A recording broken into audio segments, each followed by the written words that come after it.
So we're dropping Dad off to the airport because he's going to go back to Sydney. Bye, Dad.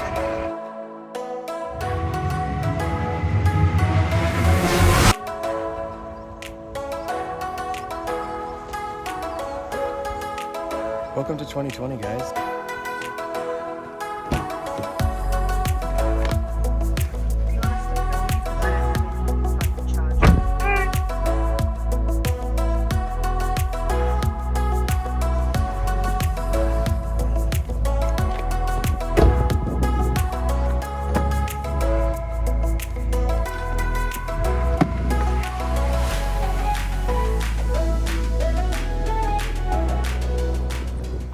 So I didn't have a video up in the last 2 weeks just because I was taking a bit of a break to really kind of figure out what I wanted to do this year in regards to videos. So today's video, we're actually at Himeji Gardens in the city. It's just off South Terrace. We're going to be talking a little bit about how to use your surroundings to enhance an image, as well as understanding what bokeh is. So we'll do a little bit of a montage and we'll go from there.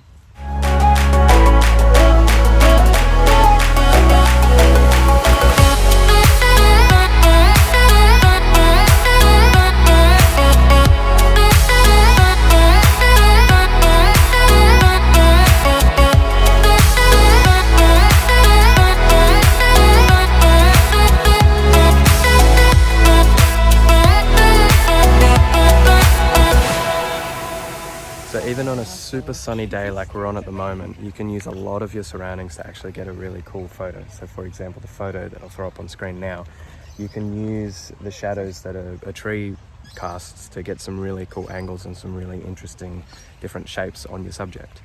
This next one that we're going to do incorporates different little bits of color, which is really cool.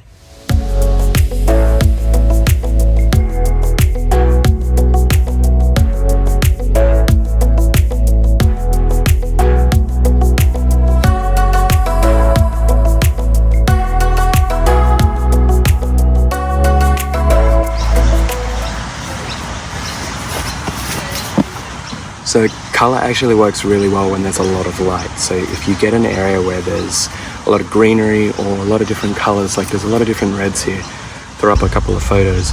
If you open up your aperture a fair amount, you can get a lot of that colour in there, as well as getting that separation from the subject to the background. I'll show a little demonstration of what that is. That's what we call bokeh. So bokeh is basically that separation, as I was saying, from the subject to the background.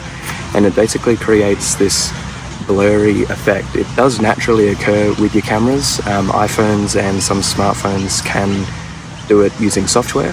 But it's basically created when there's a difference of focus between a subject and what's in the foreground, background rather.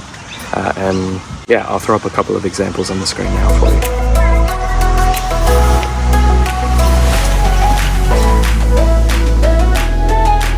There's 2 dragonflies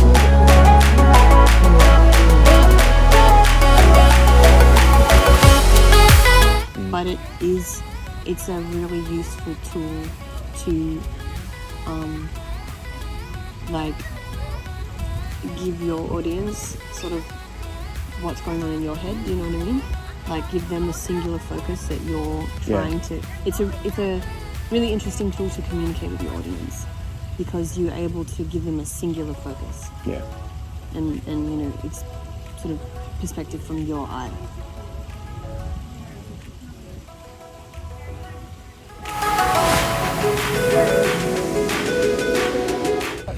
So we've actually chosen a really good day to come here because the sun is so harsh at the moment. It kind of forces you to really take a minute and figure out what it is that you're wanting to take a photo of and how you would take that photo. So I've kind of pushed myself a little bit. All the photos that I'm taking are 100% in manual, so nothing's automatic. So I'm having to change all the hand cranked, all the different shutter speeds and ISO and all of that has to be changed depending on the light that's hitting my subject. So all of that kind of plays into effect. Yeah.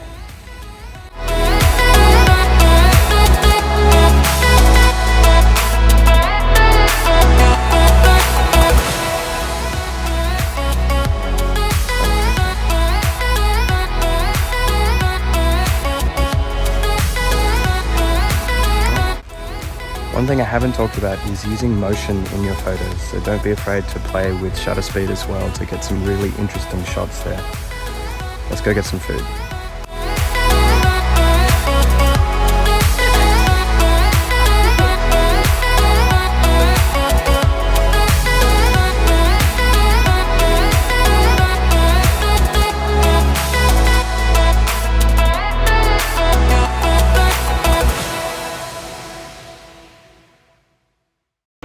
So we're ending this adventure off at a place called Biki Espresso.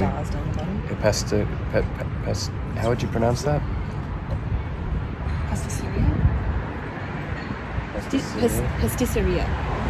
Pastisseria. I think it's French. Italian. What? Italian. Whoops. Espresso Right. e pastisseria. Oh, yeah, that makes more sense. We each got a little coffee and a nice little pastry thing. That spider.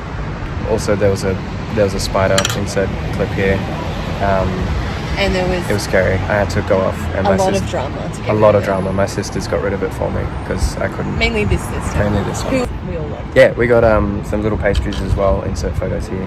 And yeah, all right. I'll